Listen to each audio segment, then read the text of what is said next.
Grigory, thank you so much for taking some time to speak with COMMANDOpera. Now, I know that you're heading off to Moscow very, very shortly, and your schedule is really quite tight.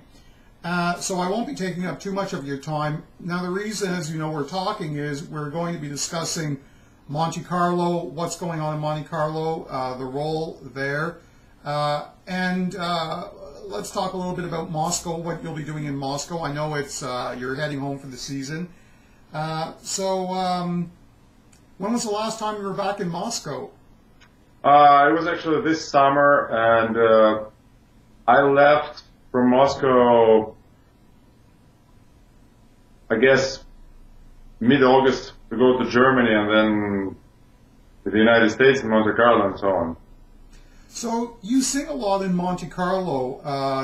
You're regular there, and obviously they've engaged you for, it seems, year after year after year. Very smart and lucky audience there. What are you going to be doing in Monte Carlo this year? This time it is the role of Tom, or in Swedish version Count Horn, in Un ballo in maschera. Have you essayed this role before? No, it's my debut in this role. Really? Tell us about the house at Monte Carlo. What's it like? Actually, in Monte Carlo there are two houses. One of them, you know, very, very surprising, right? Considering the size of the state. Yes. So one of them is a historical building, which is an absolute jewel, you know, jewel box, I would say. It's all velvet and gold and frescas. It was renovated a couple of years ago, maybe 3 years ago, and it's absolutely stunning. It's a small piece of art, which fits 500, if I'm not mistaken, 517 seats. Wow, that's a very small theater. So would you say it's a Baroque period theater, 1700s? I would say so. I don't know the exact century or exact days, but it really looks posh, you know, very beautiful. How do you find the acoustics? The acoustics is ideal. It's ideal. It's the representative of, you know, of the best European theaters. So, is this the theater you're going to be singing in this time? You're going to do Tom this time? Or is it the other theater? It's this one, eh? It's here. Who are you singing with? I'm sorry? Who are you singing with? The conductor will be Daniele Callegari. Oh, yes. And among the cast, the most known names are Violetta Urmana and Fabio Armigliato.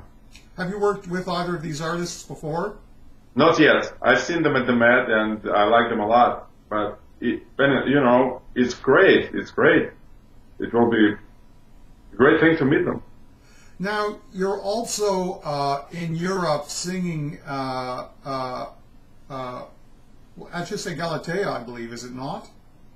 It is later in the season, yes, in, let's say, June and July. But before, I'm doing Don Giovanni in Lyon. Oh, where is that? It's Lyon, France. Oh, in Lyon. Yes. Have you, this is Leporello. No, this is Mazzetto. Oh, right. Well, is this also a debut role for you? Yes, yes. Every year gives me 3 to 5 new roles that I have to learn and debut in. I'm so happy about that, really, because it gives me such a variety of characters, such a variety of ideas, styles, pieces of music. I don't know what else to name, but anyway, it's exciting. Now, I notice, I hope you don't mind talking about this, but I notice that a lot of the Russian artists, there's a great many top-tier Russian artists, and they all seem to, I wouldn't say hang out together, but it's a very, very friendly crowd. And you also ran in recently with, you spoke with Maestro Gergiev. Could you tell me about that meeting a little bit, once again? Yes. The first time I actually meet Maestro was February of this year, 2010. We did the nose, and then later on in October, I believe it was the cast party for Salome in Russian Opera that I was a part of. So, and Maestro Valery Gergiev happened to be at that party, and we met again. I asked him, Maestro, could I sing for you at some point of time? He said, oh yes, of course. And I said, I'm coming to see the opening night of Boris Godunov at the Met. So that's what I did, and I went to his dressing room, and we had a very nice talk. And that's and did it lead anywhere? Did it go anywhere? It definitely led somewhere, because Maestro really wanted to hear me in a more relaxed atmosphere. So we sort of arranged an audition later in spring. I believe it's going to be May or something. I have to contact him to get the exact dates. And would that be in New York also, or? No. We scheduled it for St. Petersburg. Oh, at the Mariinsky. More comfortable for both of us. Wow, that's how cool is that? Not a lot of people have that opportunity. So let's go back to the role that you're going to be doing.